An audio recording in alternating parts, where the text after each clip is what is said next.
কিন্তু বর্তমানে একটা মসজিদ তৈরি হয়েছে মুর্শিদাবাদের বেলডাঙ্গায়, আর যে মসজিদটি তৈরি হয়েছে তার নামে, লোকটার নাম কি? হ্যাঁ, বাবর। যার নামে মসজিদ হয়েছে তার নাম ছিল বাবর। 1528 সাল, কি নাম? 1528 সালে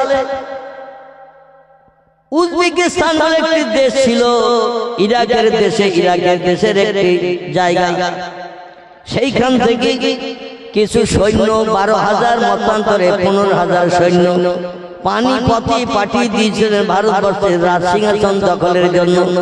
সে যুগে শুধু মুসলমানরা দখল করত না, হিন্দুরাও দেশ দখল করত, জৈনরাও করত, শিখেরা করত, ইহুদিরা করত, খ্রিস্টানিরা করত। আর খ্রিস্টানরা আমাদের দেশ 300 বছর দখল করে রেখেছে, আমরা তো তার বাস্তব প্রমাণ।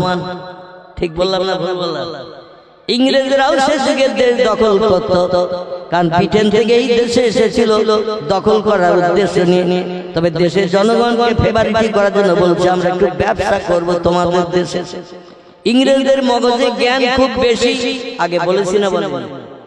তাম পৃথিবীকে এখন দাবিয়ে রেখেছে যারা, তারা হলো ইংরেজি শিক্ষিত ব্যক্তি। ওদের ভিতরে 100-র ভিতরে 100 জন শিক্ষিত, 1000-এর ভিতরে 1000 জন শিক্ষিত, 1 লক্ষের ভিতরে 1 লক্ষ জন শিক্ষিত। একটা মূর্খ ওদের দেশে পাওয়া যায় না। আর আমাদের দেশে শিক্ষিত খুঁজতে গেলে 90 জন মূর্খ, 10 জন শিক্ষিত। ঠিক বললাম না ভুল বললাম? 2-1 কম বেশি হবে। 10 জন শিক্ষিত, 90 মূর্খ।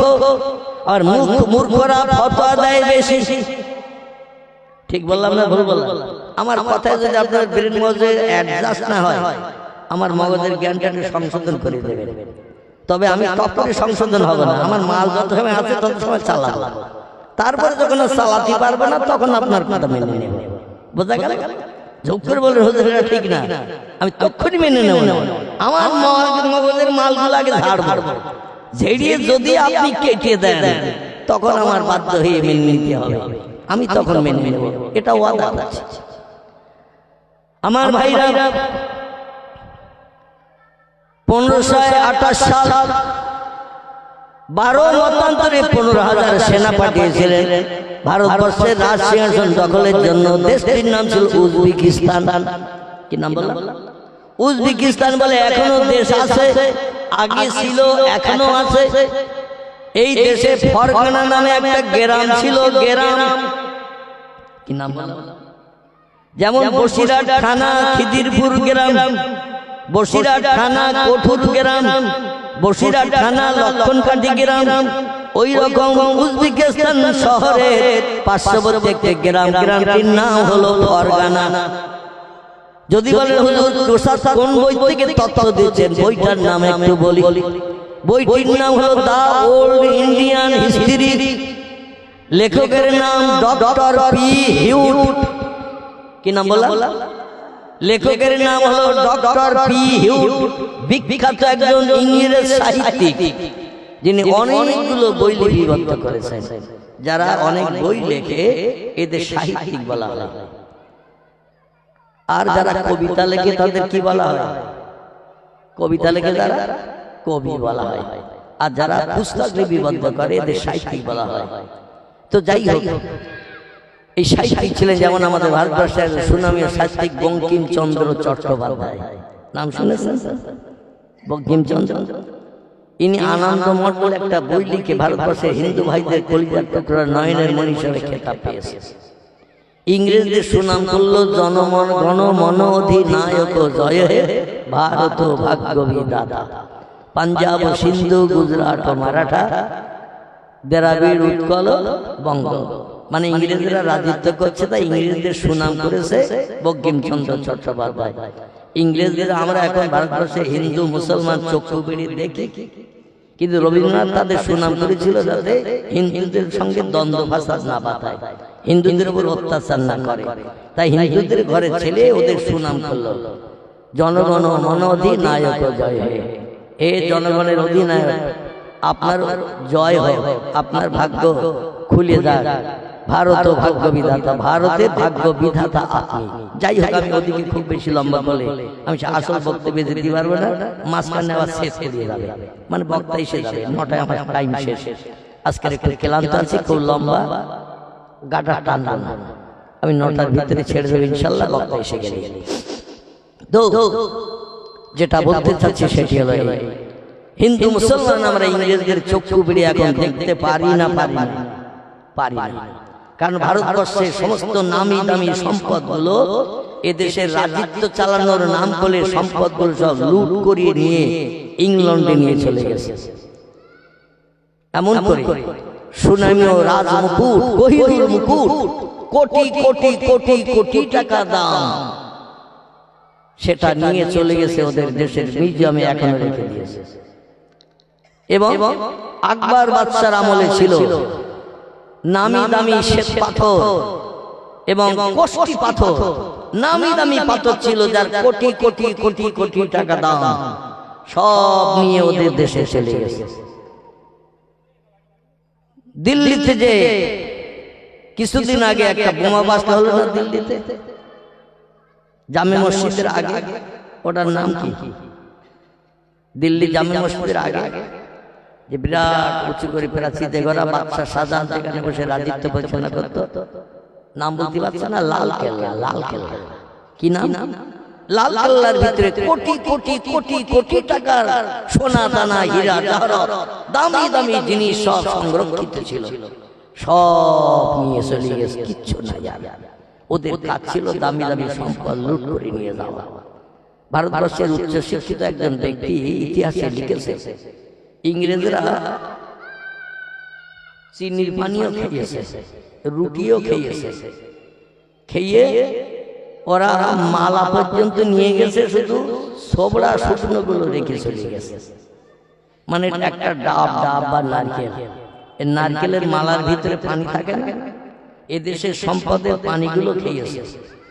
তারপরে নারকেলের গায়ে শ্বাস থাকে না, শ্বাসগুলো বার করে খেয়েছে, মালাগুলো পর্যন্ত নিয়ে ব্রিটেনে চলে গেছে। আর শুধু গায়ের যে ছোবড়া, যা চিবিয়ে কেউ খেতে পারবে না, রসটা কিচ্ছু নাই, শুকনো ঝুনো নারকেলের ছোবড়া, ওদের রসটা পাওয়া যাবে চিবালি, ওই ছোবড়াগুলো শুধু রেখে গেছে, সম্পদ আর কিছু নাই। 290 বছর ধরে এই মাল শুধু গোছানোর চিন্তা ভাবনা নিয়েছে। ভারতবর্ষের কিছু উচ্চ শিক্ষিত হিন্দু ছেলে, মুসলমানের ছেলে, জৈন, শিখ, বৌদ্ধ, চৈতন্য সব ধর্মাবলম্বীরা ওদের বিরুদ্ধে সোচ্চার হয়েছিল। কিন্তু দুর্ভাগ্য, মুসলমানদের ভিতরে কবি নাই, মুসলমানদের ভিতরে সাহিত্যিক নাই, মুসলমানদের ভিতরে কবি নাই, মুসলমানদের ভিতরে লেখক নাই। তাই মুসলমানেরা যে ওদের সঙ্গে বিপ্লব করে প্রাণ দিয়েছিল আগে, এই নামগুলো সব পুস্তক থেকে এখন উজ্জ্বল হয়ে গেছে। এখন শুধু হিন্দু বন্ধুদের নাম হয়। ক্ষুদিরাম ইংরেজদের বিপক্ষে বিপ্লব করেছে, বিনয় বাদল দীনেশ, ওরা হিন্দুদের ছেলে ইংরেজদের সঙ্গে বিপ্লব করেছে, এমন করে ফাঁসির কাস্টে ঝুলিয়েছে, প্রাণ দিয়েছে, অমুক করেছে, তমুক করেছে। আর আশফাকুল্লাহর নাম হিন্দু ভাইদের মুখে কোনোদিন আসে না।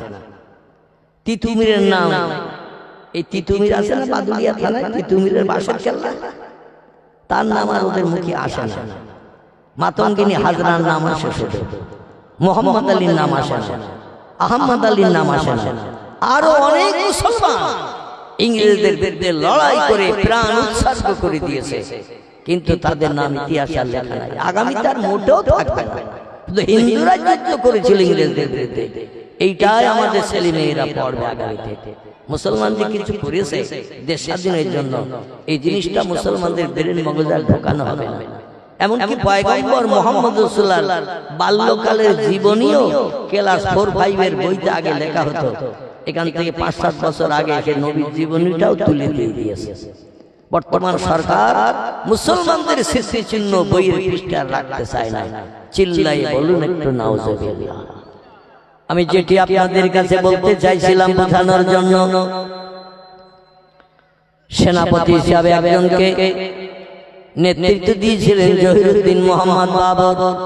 আমরা কম বেশি জানি লোকটা আল্লাহওয়ালা, আল্লাহ প্রেমিক।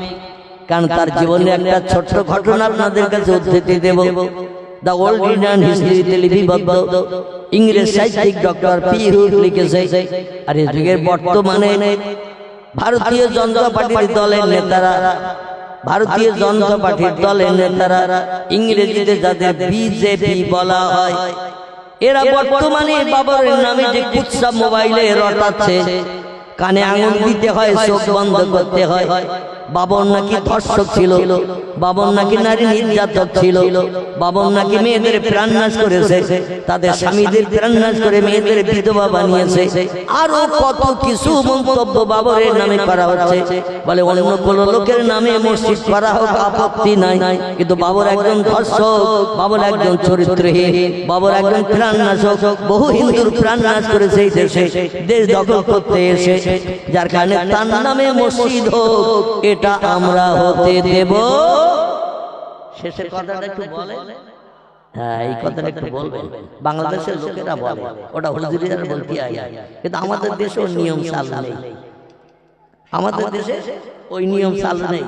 বাংলাদেশে হুজুর যেই বলবে হবে, শ্রোতারা উচ্চ রবে বলবেন না এটা করা যাবে, হুজুরের থেকে শ্রোতাদের কণ্ঠের আওয়াজ হবে জোরে না, আবার এই কাজটা করা ভালো, শ্রোতারা বলবে হ্যাঁ, আর আমাদের সবে এতেকাফ 6 মাস ভাঙে না, কমাল বলা 6 মাস এতেকাফ ভাঙে না। জলসা 80 সব নতুন বউ হয়ে, কি বলবো, এই নতুন বউ যে বাপের বাড়িতে প্রথম দিন আসে, লোকজন দেখতে আসলে ও কি ফটফট করে কথা বলে বলে, ও বলে 2-4 দিন যাক, সেখানে একটু মাটির তলায় চালাই, তারপর যখন টানবা ঘুরতে পারবে না, তখন বুঝবো আমি চুপ করে থাকা বান্ধা কিনা, চুপ করে থাকা বান্ধি কিনা। আমি 2-4 দিন একটু ধৈর্য ধরিয়ে গালে পানি রেখে দিছি, পানি, এখন কথা বলতে গেলে পানি বেরিয়ে যাবে, তোর দিন নষ্ট হবে, নতুন বিয়ে হয়েছে তাই গালে পানি নিয়ে এখন তোমাদের কথাগুলো হজম করতেছে। আমাদের দেশের শ্রোতাদের এইরকম ভাব। বাংলাদেশে ওয়াজ করতে গেলে সত্যি আমাদের খুব ভালো লাগে, কলিজা ঠান্ডা। 2 ঘন্টা জায়গায় 2.5 ঘন্টা বলতে কোনো কষ্ট হয়, কারণ ওরা কথা বার করে নেয়, আর আমাদের দেশে কখন ছাড়বে তা আবার ঠান্ডা, কখন ছাড়বে তা আবার ঠান্ডা হয়ে যাচ্ছে।